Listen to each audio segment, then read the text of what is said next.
Hola chiquillos, soy su profesora Kesia. Espero que estén muy bien. Estoy aquí para seguir con el tema que estábamos viendo, que era la dictadura, como les había dicho. Hoy día vamos a ver las visiones que hay sobre la dictadura y por lo tanto vamos a analizar y comparar estas visiones, entendiendo que todos podemos tener una visión distinta sobre un hecho. Para eso primero tenemos que recordar. Pues tenemos acá que Salvador Allende, recuerden que era el presidente de izquierda que sale electo en 1970 y gobierna hasta 1973 porque se le hace un golpe de Estado, ¿cierto? Como sale aquí el 11 de septiembre de 1973, golpe que fue dirigido por Pinochet, Merino y Ley. Ahí tenemos la imagen, ¿cierto?, de cuando se bombardeó la moneda. Y ahí después del golpe de Estado comienza una dictadura militar en nombre de Augusto Pinochet. Dura 17 años y durante esta dictadura se generan muchas violaciones a los derechos humanos, lo habíamos visto. Se crea también una constitución política nueva, se genera mayor comercio y no existen ni elecciones ni congreso, por eso es una dictadura. Por otro lado tenemos que esta dictadura dura hasta el plebiscito de 1988, donde se le pregunta a la población si quieren que Pinochet gobierne 8 años más o no, y gana la opción no, y después de esto se hacen elecciones y en 1990 gobierna, o sea, se vota por Patricio Aylwin y él gobierna de ahí en adelante y retorna a Chile la democracia. ¿Qué opinamos del golpe de Estado? Bueno, es una pregunta que nos podemos hacer siempre, ¿cierto? Nosotros, nuestra familia, como curso, profesores, y todos tienen una opinión porque es un hecho, ¿cierto?, que marcó la historia de nuestro país. Y esta misma pregunta se la hicieron a personas, a transeúntes común y corriente en la ciudad hace un tiempo. Y vamos a ver un video justamente que tiene que ver con esto y su respuesta. Significa algo triste porque, bueno, un golpe de Estado es algo terrible para el país y lamentablemente todavía nosotros no lo hemos olvidado. Yo creo que van a tener que pasar muchas décadas más para que se olvide esto. Es una fecha para todo Chile penosa y me gustaría que a los tantos años que llevamos con esto también como olvidar un poco eso. Para mí significa, creo que no hay nada que pueda justificar la tremenda violación a los derechos humanos que se cometió, independiente de que pueda haber significado alguna ventaja en materia económica, creo que no son comparables. Un momento en que se abre probablemente el periodo más negro del siglo XX en la historia chilena. En el golpe del 73, si efectivamente hubo esta situación de facto, era necesario. De lo contrario estaríamos como los otros países, como Cuba, como Venezuela. Cuando se habla del perdón actualmente, que es una palabra que se está usando bastante, como que la gente no lo está asumiendo ni lo está tomando en cuenta la que realmente sufrió toda la dictadura. Entonces eso he sentido yo que todavía nos falta y que nos tiene dividido a todos los chilenos en este minuto. Yo creo que no hay que olvidar porque todavía no se hace justicia. Y mientras no se haga justicia, uno siempre va a estar luchando para que eso pase. Eso me pasa, sentimiento encontrado, doloroso y esperanza, mucha fe de que algún día todos los que no alcanzaron a pagar paguen por eso. Ya, este video, como vieron, tenía distintas opiniones de personas que apoyaban el golpe, personas que no, personas que saben que esto había ayudado, personas que creen que esto es un hecho que se tiene que olvidar y otros que dicen que no se debe olvidar, justamente porque tiene que recordarse en Chile lo que sucedió y cómo fue este periodo después de ahí en adelante. Pero todos podemos tener una opinión al respecto, ¿cierto? Y nosotros también la idea es que nos hagamos una opinión frente a un hecho tan importante como este. Así que lo que vamos a hacer ahora es leer unos testimonios, son testimonios que yo encontré en internet, y hay distintas personas de cómo vivieron el 11 de septiembre, o sea, el mismo día del golpe, ya cómo vieron este proceso. Acá tenemos uno de un escritor, ya Roberto Ampuero, dice: el 11 de septiembre salí de Luis Carrera y en la red escuché: llueve en Santiago intensamente, pero había un sol tremendo afuera. Eso era una señal. Empieza el rumor de que hay un golpe de Estado en marcha. Como buen joven comunista me fui al pedagógico, en ese tiempo era una universidad. Recuerdo que detrás del edificio del centro de alumnos, que era controlado en ese momento por la J, sea, por el Partido Comunista, había una gran fogata y estaban quemando archivos del partido y me piden el carnet para quemarlo. Era las 11 de la mañana. La cosa se fue poniendo seria. Aparecieron los primeros soldados como tomando posiciones. Salté a un muro, caí en una casa privada y de ahí salí a la calle y encontré mi auto. Me fui donde vivía mi polola, muy cerca de la embajada de Finlandia. Esta niña era comunista y sus papás también. Esa noche, con toque de queda, me quedé a dormir en esa casa, donde tiempo después llegaron otras personas a ocultarse. Y ahí teníamos el primero entonces, donde él cuenta más o menos justo la edad de izquierda, entonces obviamente fue un momento difícil para él, tuvo que huir, se terminó quedando en la casa de la polola, y ahí muchos se tuvieron que ocultar. Acá tenemos otro de un pintor llamado Pororo. Cuando fue el golpe, no lo sentí mucho. Estaba en mi casa en Macul, donde vivía con mis papás y una de mis hermanas. Lo primero que pensé cuando escuché del golpe fue, van a haber cigarros, porque había escasez. Pero después empecé a aterrizar. Casi todos mis amigos eran del MIR y comenzaron a llamarme. A las 12 del día, uno de ellos, Alberto Cuadros, llegó hasta mi casa a pedir protección. Había estado en La Moneda a la hora del golpe. Tenía unos vecinos que eran del Partido Comunista y les fue a avisar, porque otro vecino, que era un momio fanático, estaba denunciando a todos los comunistas de la calle. Salió la señora de la casa y me dijo, gracias por ahora, pero no te preocupes que no pasa nada. Me dejó tranquilo. Pero después supe que no, que adentro de su casa estaban en una reunión y habían como 40 personas. Entonces cuando fui a avisar, se arrancaron por los techos de las casas. Tiempo después la señora fue a agradecer. Ya este testimonio elegí porque igual es sorprendente, ¿cierto? Él en su ansia de ayudar un poco nomás a su vecina le avisa, ¿cierto?, lo que sucedió, de que hoy los militares pueden venir, ¿cierto?, de que hay gente denunciando, etc. Y él le avisa a la vecina y la vecina justo tenía una reunión con mucha gente del Partido Comunista en su casa y por lo tanto tuvieron que huir y él obviamente ayudó en que se salvaran. Acá tenemos el relato de un conscripto. Súper importante es que un conscripto es cuando están en el servicio militar los jóvenes y por lo tanto están sirviendo para el ejército. Entonces justo él estaba en esta labor, bueno, y a muchos les tocó, ¿cierto?, que justo por estar en esto tuvieron que cumplir las órdenes que se les mandaban.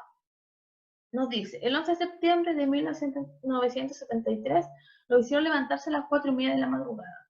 No tenían ni idea de lo que pasaba y lo que vendría. Tomaron desayuno y le repartieron armas.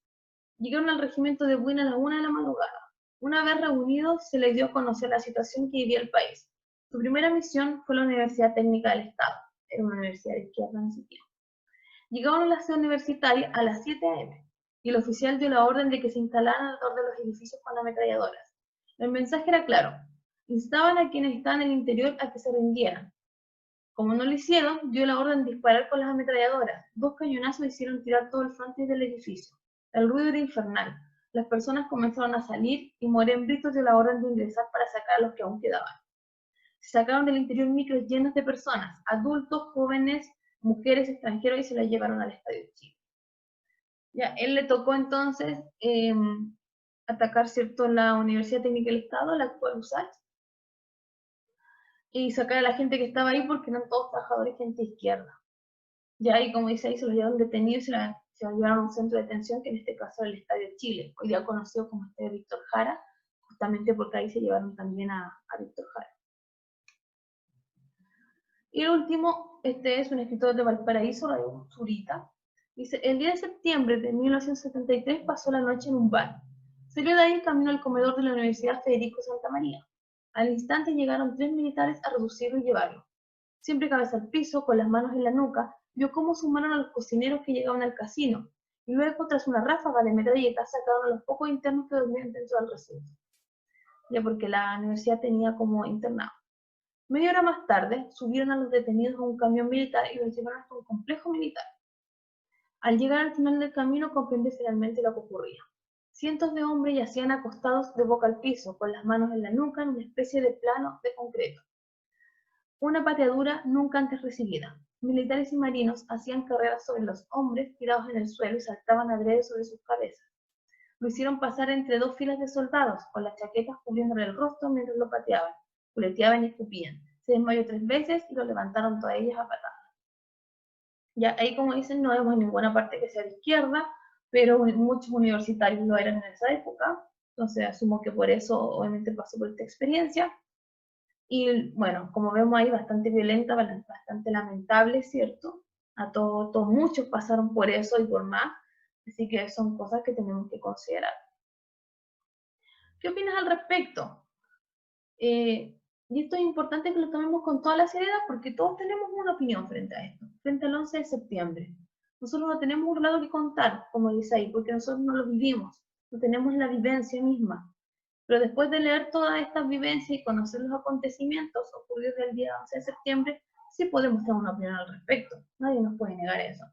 Así que lo que van a hacer ahora es pensar muy bien su opinión y en muy pocas líneas van a escribir y dejarla acá en los comentarios de YouTube para que todas las podamos ver. ¿Ya? Y así también podemos ver la participación que tenemos. Ya los esperaré y los leeré. Ahora, ¿qué opinan los expertos de esto? Bueno, los historiadores, que son los expertos, ¿cierto?, han dado a conocer distintas interpretaciones sobre el quiebre de la democracia y ese golpe de Estado en Chile. Entonces vamos a ver las tres principales.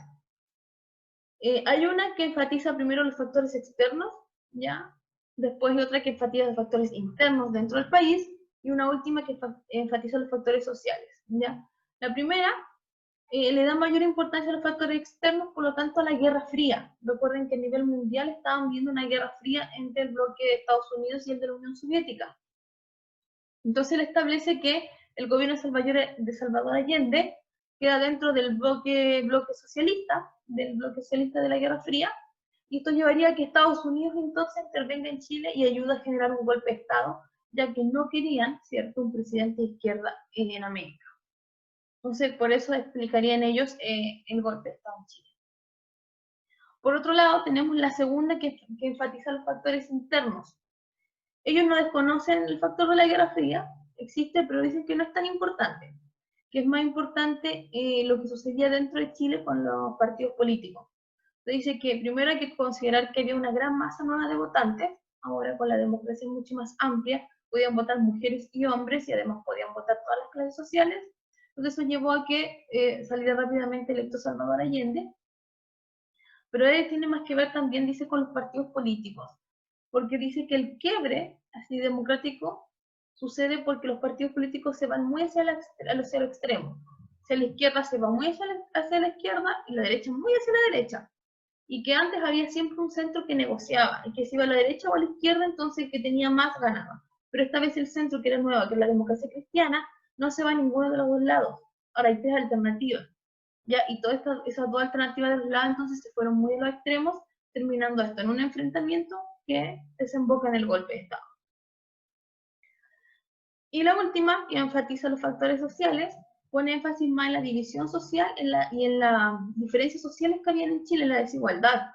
Y aquí dice que las medidas de Allende atacaron directamente a los que tenían mucho en Chile, mientras que la clase que tenía menos, la clase más baja, se vio representada por Allende, y esto llevó entonces a un enfrentamiento social, que también desembocó entonces en el golpe de Estado. Ya, esas serían las tres visiones que analizan los expertos, en general los historiadores. Siguiente tema entonces, pasando del día del golpe de Estado, vamos a la dictadura. ¿Qué se opina frente a la dictadura? Bueno, hay cosas muy similares, ¿cierto?, frente a lo que pasa con el golpe de Estado y la dictadura. Ahí tenemos una imagen clave que está un militar apuntando a los que estaban detenidos en el Estadio Nacional, y lo vamos a ver también. Primero, vamos a ver un testimonio, y estos testimonios que vamos a ver dictadura son los que ustedes me enviaron, ya, algunos, principalmente los primeros que me enviaron, son los que pude incluir, ya, así que vamos a ver algunos, con todo el respeto porque son de sus compañeros. María Angélica Santana: la vida fue muy difícil en esta época, muchas personas fueron encarceladas, asesinadas y desaparecidas por pensar distinto. Siempre había mucho temor por tu vida, por la de familiares, amigos y vecinos. También una gran desconfianza, porque había personas que por obtener algún beneficio denunciaban a sus compañeros y vecinos para que fueran apresados. El sentimiento predominante era el miedo, inseguridad y por otro lado gran fuerza, ganas de hacer algo para que esto se acabara. Bueno, ahí tenemos una visión muy, muy sentimental, ¿cierto? Donde nos dice que al final era un periodo difícil porque nadie confiaba en el otro, porque había gente que denunciaba por independiente de qué beneficio podía obtener, denunciaba a la gente de izquierda, y eso era terrible porque podían ser tus vecinos, tus amigos, etcétera, donde después recaían ciertos militares. Vamos a ver justamente ahora un fragmento de un documental, que es un documental que se le hace a los camarógrafos, a fotógrafos que estuvieron durante la dictadura y fueron los que tomaron ciertas imágenes que quedaron para el recuerdo. y que muchos estaban en contra de la dictadura, entonces por lo tanto sus imágenes no salían a la luz hasta muchos años después. Ya vamos a ver un fragmento que justamente vemos cómo es el allanamiento, o sea, cómo alguna gente empiezan a delatar y en base a eso van a algunas casas, en este caso un edificio, a revisar, ya para que vean cómo es. Y como dice ahí, van a observar el video y bueno, después vamos a ver otros más. De todos los videos, la idea es que igual dejen un comentario de qué es lo que más les llamó la atención aquí en el canal, ¿ya? En Santiago de 73 cualquier sospechoso es detenido. Pero en estos días todos son sospechosos, por tener pelo largo, usar barba o porque simplemente un vecino te denuncia.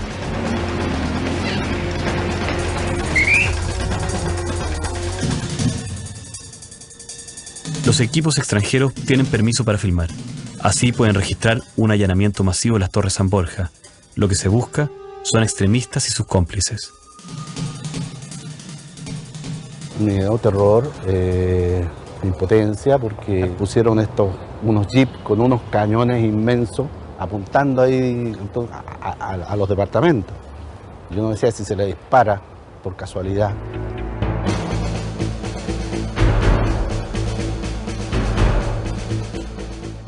Veíamos francotiradores militares en todas las azoteas de los edificios y uno a escondidas miraba lo que podía ver.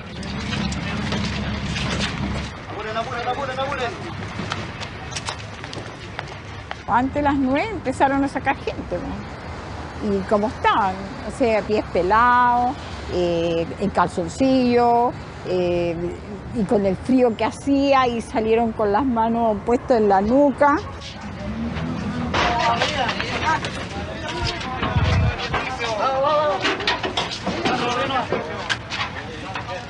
Los piquetes militares se coordinaron desde la madrugada y entraron simultáneamente a todas las torres. Empezaron a allanar desde los edificios superiores hacia abajo.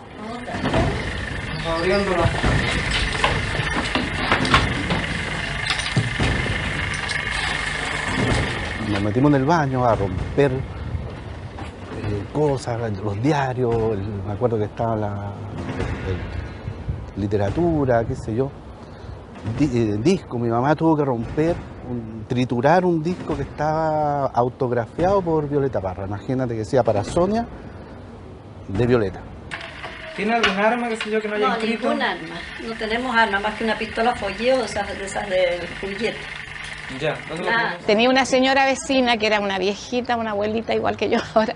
A ella le ayudé yo a tirar libros al incinerador.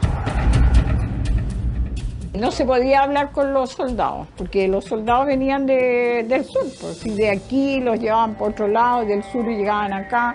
Esos hombres no habían dormido, no habían comido, nada, no se les podía ofrecer nada porque no podían recibir nada.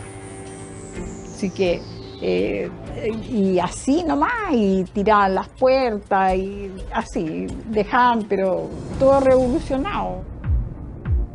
Desde todas las ventanas se iba viendo cómo iban colgando sábanas a medida que iban allanando. Esa es la señal que indica de que ese departamento ya en estos momentos terminó de ser registrado. Hay una recompensa de 500.000 escudos para quienes entreguen datos sobre los cabecillas de la Unidad Popular. Ahí con el Carlos Labarca, con Carlos Contreras Labarca. Sí. Los franceses son testigos de una de estas delaciones. Los que antes tenían miedo, ahora son los acusadores. Fue visto fue todo, sí. Ya Qué bien. había que encontrarse, así que de todas maneras ya... Qué bueno, no hay ningún claro. problema. Hacía tiempo que sabíamos nosotros de... No era ninguna noticia falsa, ya lo vimos, así que... Ya, gusto conocerlos, igualmente. Buenas tardes, gusto saludarlos, porque me dijo buenas tardes. El mismo operativo nos dejará una imagen imposible de borrar, algo que solo creíamos pasaba en otros lugares. Sacaban canastos así con hartos libros y los tiraban ahí. Iban por departamento sacando y los quemaban. Ni siquiera ojeaban, sino que empezaban y sacaban. Bueno, que eran conscriptos que venían del sur que no tenían idea de nada. Eran igual que animales que los largaron aquí y saquen todo lo que es y saquen a toda esta gente y todo.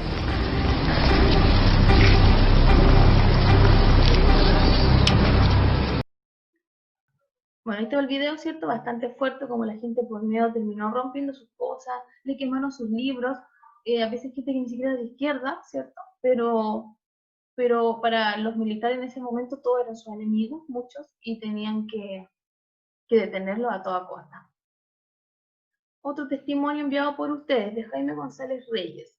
Recuerdo que había muchas restricciones, se debían cumplir al máximo lo que se imponía, de lo contrario habían graves consecuencias para las personas.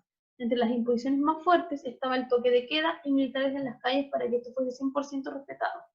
Tenía 25 años en ese momento. Al principio de la dictadura era difícil de conseguir algunos alimentos. Uno de mis primos desapareció por algunas semanas, pero regresó con vida. Él nunca contó lo que había ocurrido y dónde había estado. Ya ahí tenemos un caso difícil igual dentro de la familia. Otro aquí, Luisa Aide Corral. Al inicio de la dictadura existía el toque de queda. Los primeros días todos los comercios estaban cerrados. Con el tiempo se pudo andar tranquilo por las calles. Hubo una gran recesión económica a fines de los años 70 y principios de los 80. Hubo muchos detenidos, especialmente a inicios de la dictadura. También disminuyó la libertad de prensa. Lo recuerdo porque mi papá tuvo que cerrar su diario. Hubo muchos exiliados políticos y hubo lugares especiales para los detenidos, como por ejemplo el Estadio Nacional. Y ahí nos hacía como un recuento, ¿cierto?, de cómo lo vivió, de todo lo que pasó. El toque de queda, el que no podía andar tranquilo en la calle, ¿ya? Y el que no había libertad de prensa, de expresión, ¿cierto?, no habían derechos, como lo habíamos visto la otra vez. Y que había lugares especiales para los detenidos. El más conocido fue el Estadio Nacional, que fue el más grande, el que se llevó a la luz, el que podían incluso grabar en algunos casos los camarógrafos, que era mucho más conocido, pero como les contaba la otra vez, si bien ahí también se torturó, era de los menos conocidos, o sea, de los que menos se torturó en comparación de otros, porque los otros no eran conocidos. Ya vamos a ver justamente otro fragmento del documental de los camarógrafos, justamente del Estadio Nacional, de algunos que estuvieron detenidos ahí, que nos cuentan un poco, y también de algunas vivencias dentro de él.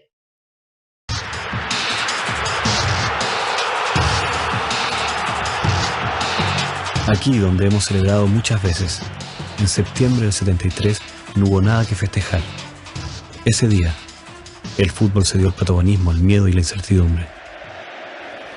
Y este estadio que fue hecho para unirnos, para reunirnos, finalmente nos separó. Muchas de las historias aún no han sido contadas.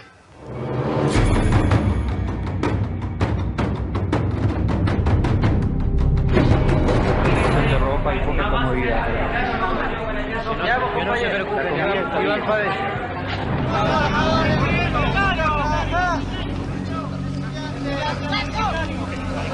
¿Cuántos días hay periodistas? Que estamos bien, que no se preocupe, que haga las gestiones que ella sabe. Hay torturados con Yatagán. Está haciendo mucho frío y tenemos poca protección de ropa y poca comodidad. Mucha tristeza, no solo de uno, sino que de mis compañeros. Estábamos todos en una frazada, en ambos lados de esta escotilla. Y yo me ubicaba por ahí en una frazada. Vamos a ver, ¿eh? Vamos a ver. Circule, por favor. Aquí dentro también había mucho temor. Acá, si estábamos hablando muy fuerte en la noche, se bajaba el milico y disparaba. Madre, estamos desesperadas. Mire usted que no nos dan una noticia de nada. ¿Hasta cuándo? Son 12 días, por Dios. No podemos soportar más ya esta agonía. Es mi único hijo que está ahí.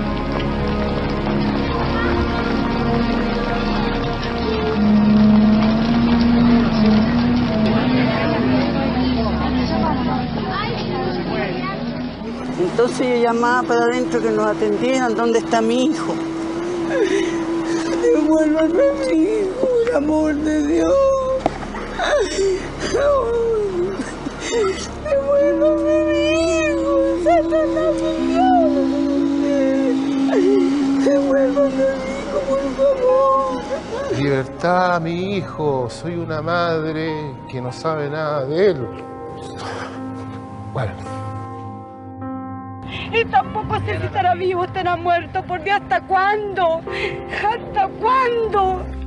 Gritaba por saber de su hijo, que le informaran si estaba vivo o no, porque ella sabía que estaba aquí dentro. Yo no soy apolítico, no tengo ningún idealista, pero con esto, solamente por mi tener hijo. a mi hijo adentro, ya me hacen contra de ellos. Su padre que... En el Estadio Nacional, convertido en el mayor campo de prisioneros, se dan cita todos los equipos de televisión extranjera. El coronel Espinosa ha dispuesto la forma en que se va a realizar esta visita. Nosotros, como ellos, estábamos un tanto desconectados del mundo exterior.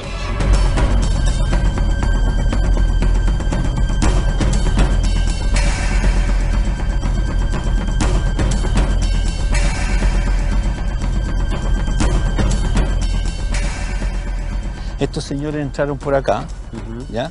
Hicieron este recorrido, ¿ya? Y llegaron acá y no se juntaban con nosotros, ¿ya? Ajá, perfecto. Venía la Cruz Roja, venían los periodistas, tenían que demostrar al mundo entero que aquí no pasaba nada, ¿ya? Y aquí dijo lo que quiso decir el encargado de este recinto militar. Por favor, póngase allá. No, si no es posible hablar. Si dijeron que no. Vi que era un show de los militares para informar porque escuchamos lo que decía. Aquí lo están pasando bien, nadie los tortura, nadie les hace nada, pero solamente llegaron hasta este lugar. Vale decir, aquí los que habían éramos los que íbamos a salir, pero no recorrieron el lugar de allá, no recorrieron el lado norte, donde había más de 10.000 compañeros como nosotros y eso no tenían por dónde salir. Para visitar, para ver dónde están. Entonces bueno, ¿quiere usted? cuando hace una visita, por favor, consultémoslo. Seguramente no querían que hubiera el contacto verdadero, porque de los que estábamos acá, por lo menos 2/3 habíamos sido torturados.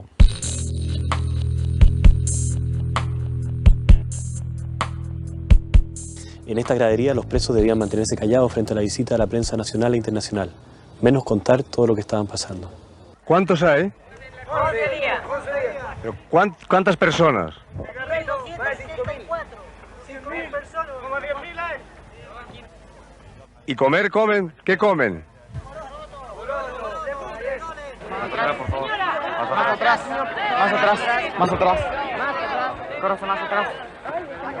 No, yo creo que un par de gritos hubieron, que no estamos tan bien como dicen. Mira las caras, estudia las caras, ¿ya? Hay mucha gente, además estábamos desnutridos, estábamos muchos enfermos. Vale decir, yo estaba orinando sangre hace como 10 días. Corazón más atrás, corazón más atrás. Corazón más atrás, corazón más atrás. Como no podían ir hacia allá, empezaron a tirarnos cigarros. ¿Ya? Y torturaban acá en el velódromo.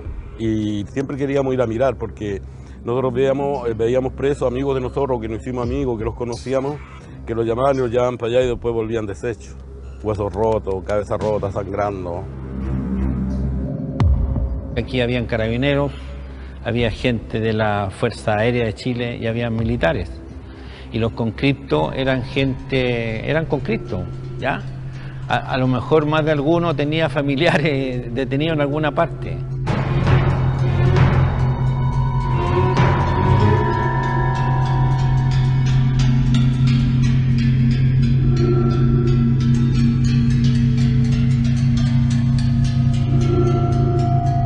Mi hermano, cuando llega un guardia, yo me puse de guardia, mi hermano se da vuelta y se pone las manos acá y me da la espalda. Y yo no entendía por qué mi hermano hacía eso. Y me decía, apúntame, apúntame. ¿Cómo te voy a apuntar? ¿Cómo te voy a apuntar, Gustavo? Y me dijo, sí, no te van a pillar. Por eso nomás hice así como que lo apuntaba, pero mira, el fusil sin bala pasada, yo sabía dispararlo ya. No había ni un problema, aunque en verdad el gatillo, tenía un seguro. Pero igual, no sé, y me lo llevé para allá. Y en el camino apenas desaparecimos de la vista de los que mandaban, aquí a la vuelta, salimos y apenas desaparecimos, fusil para acá. Y ahí estaba, ¿cierto? Algunas bastante fuertes, sobre todo, no sé si ustedes, pero da como un sentimiento encontrado, ¿cierto? Cuando vemos a esta madre que busca a su hijo, no sabía nada de él. Uno piensa, ¿cierto?, en lo que pasaría si uno estuviera en ese caso. Bueno, y también lo que vivieron estos hermanos que se encontraron dentro del Estadio Nacional, uno siendo conscripto militar y el otro siendo un detenido, ¿ya? Vamos a ver un último testimonio de Lucía del Carmen Peña López. Todos estos son los que ustedes mandaron. Me impacta ver los tanques llegar a La Moneda. Yo pensé que era una guerra, no solo en La Moneda, sino en las calles. Me impactó también la muerte del presidente Salvador Allende. Vivíamos con toque de queda durante toda la noche. Me impactó cómo torturaban a la gente y a los políticos. Coartaban la libertad de expresión en las reuniones sociales. No teníamos derecho a opinión ni a conversar con otras personas. Había tanto miedo en las calles que disminuyó la delincuencia. Después del golpe de Estado aparecieron todos los alimentos y ya no había filas en los negocios para comprar. Ya, y también hay como un recuento, ¿cierto?, que nos cuenta de todo lo que vivieron, de todo lo que pasaron, lo difícil que fue. Y también este otro toque, ¿cierto?, que nos dice que de repente ya estaban todos los alimentos y no había desabastecimiento cuando estuvo ya la dictadura. En conclusión, entonces, podemos decir que de todos estos testimonios, los videos que hemos visto, que existía un miedo latente, ¿cierto?, en toda la población. Todos coinciden en ese sentimiento independiente de cómo lo vivieron. Que había muy poca libertad, también en distintos ámbitos. Todos ven que esto era día a día. No había libertad, libertad de expresión, libertad de pensamiento, libertad de reunión, etc. Hubo un fin al desabastecimiento, también lo nombraron algunos, ¿cierto?, que después del golpe militar reaparecen los productos, lo cual queda la duda entonces realmente si habían o no escasez antes. Y que independiente de las vivencias, entonces, un acuerdo que era una vida difícil durante la dictadura. Era una vida difícil porque había miedo, porque había preocupación, porque no se sabía qué esperar en el futuro, porque tenían miedo por su familia, porque no sabían a veces de su familia, etc. Ya, esa es una conclusión, ustedes también pueden sacar la suya. Distintas visiones entonces, distintas vivencias, distintas etapas. Esto es súper importante porque al final, como dice acá, la visión o interpretación que tenemos sobre un hecho va a estar influenciada por las vivencias y recuerdos que tenemos de ello. Y entonces, a veces una pregunta está a favor o en contra de algo y uno termina enojándose con la persona que está en desacuerdo. Pero al final tiene que ver con esto, tiene que ver con que uno lo vivió de una manera distinta, lo pensó de otra manera, tuvo una vivencia o su familia lo vio de otra manera y eso lo lleva a tener una opinión totalmente distinta. Y es importante que nosotros seamos capaces de respetar eso porque tiene que ver con las vivencias de los demás, ¿ya? Bueno, pero después de todo esto, Chile fue buscando la democracia, como dice aquí. La gente empezó a perder el miedo durante la dictadura y empezó a hacer protestas contra el gobierno de Pinochet. Protestas que lamentablemente tuvo varios muertos, varios heridos, ya que no era tan sencillo como protestar hoy día, ¿cierto? Porque arriesgaban mucho, arriesgaban su vida, la de su familia. Y también tiene que ver con un deseo, ¿cierto?, de querer hacer algo por la población, de querer hacer algo por Chile, porque estuvieran mejor y porque eso se acabara. Desde los jóvenes universitarios que estuvieron en muchas protestas, hasta la gente, ¿cierto?, adulta en la ciudad, también las poblaciones más pobres, mucha protesta, que fue bastante violenta. Esto después de su fruto, ¿cierto?, el descontento se fue expresando hasta llegar al plebiscito que lograron, ¿cierto?, eliminar ya la dictadura. Vamos a ver otro fragmento del documental, donde vamos a ver distintos tipos de manifestaciones y protestas que se hicieron contra la dictadura.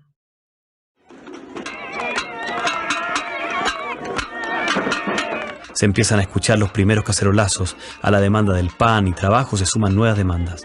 Justicia y libertad. La gente pide democracia. Los canales no mostraban nada, vivían en otro mundo. O sea, no existía este país que nosotros reporteamos. ¿Quiénes fueron aquellos que participaron de estas primeras protestas? ¿Qué les dio el valor a los que salieron a grabarlas? ¿Sabían a lo que se exponían?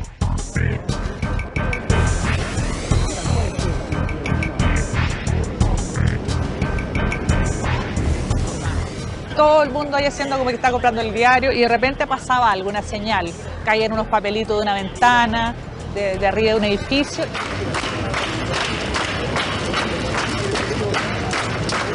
¿Cómo sería el miedo que andábamos todos escondidos, digamos? Pero claro, todos dándonos vueltas así, entonces yo te veía a ti y hacía como que no te conocía y seguía.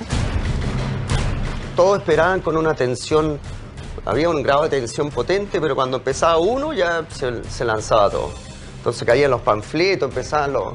iba a caer, bueno, y todo.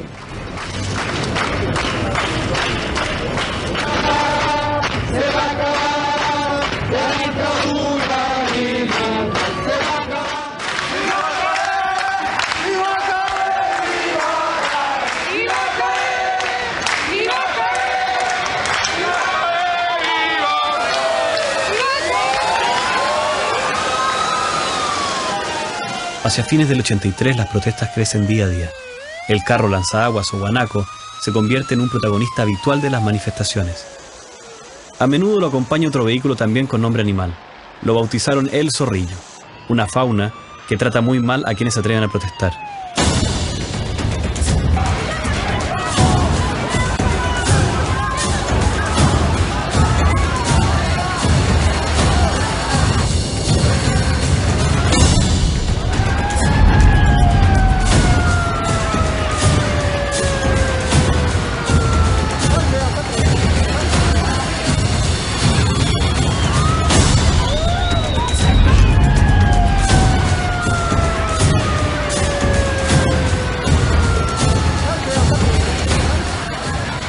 Debo reconocer que yo jamás dejé de tener miedo, jamás.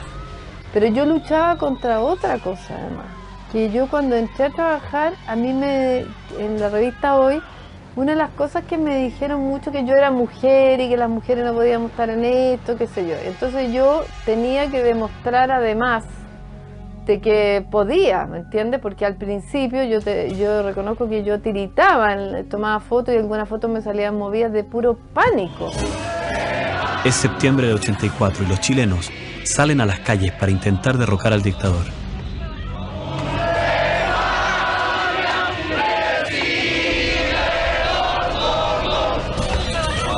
Se reúne gente en la Plaza de Armas, sol, primavera esas media helada. Había un contingente policial con perros policiales.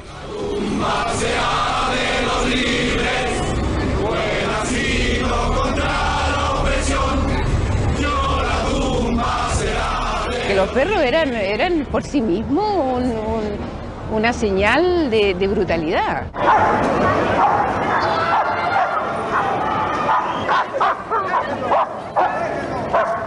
Y ese día fue terrible porque se vio que venía con todo. De hecho, ese mismo día, bueno, en la plaza, mucha represión, tiraron los perros mordían a la gente, por supuesto, no es que te amenazaban con los perros mordían a la gente, o sea, los pescaban, los tiraban a la gente, los perros, y a uno también, entonces había que estar sacando fotos, no sé, cuidándote que te mordieran a ti también.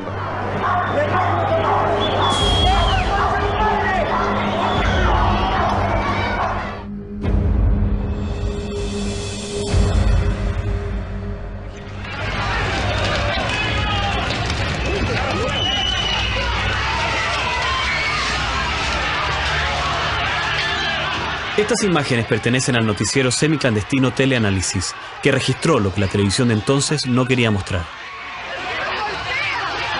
Era un grupo de uniformados blandiendo palos, ¿no? Y entrando al interior de la vicaría. Fue de una violencia muy extrema, porque de algún modo sí, yo estoy observando como sorprendida de tanta brutalidad en la calle.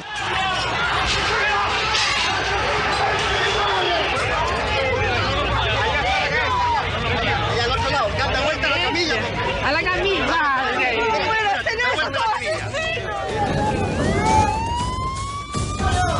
Sí, había un ambiente de guerra absoluta. O sea, bueno, el país entero en esa época estaba en guerra, especialmente en las poblaciones pobres. Cuando llegaban con cascos de antibalas es porque venían balas. La guerra con tanques, con armas y de los milicos, eran por esa calle. Entonces, empezaban, pues, 2 o 3 días antes, empezaban a hacer zanjas, empezaban a juntar neumáticos, iban a, no sé, a los basurales, traían los carretones llenos de basura o de lo que fuera, para poder armar barricadas.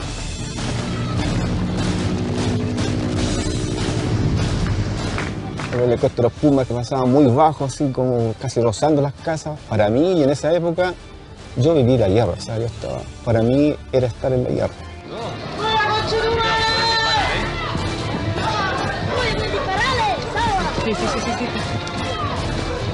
Las poblaciones sufrieron quizás más que ningún otro sector la represión de aquellos días.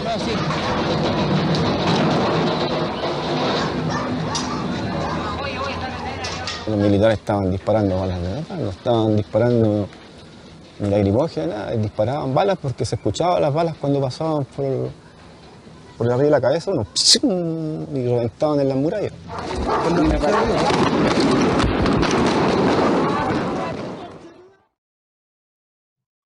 Bueno, ahí vimos, ¿cierto?, desde manifestaciones que se hacían en el centro de Santiago, estudiantes, incluso cristianos que se manifestaban, que terminaron en golpizas, en que perros los mordían, en el guanaco, ¿cierto?, de carro lanzaguas que le tiraba el agua a la gente que estaba ahí, o los gases, etc.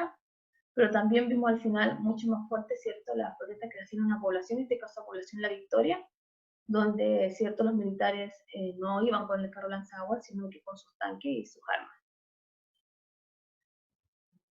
Hoy se valora la democracia justamente por todo esto. En dictadura se luchó por ella, con protesta y arriesgándose, como veíamos ahí, arriesgando su vida, para poder lograr, ¿cierto?, un cambio.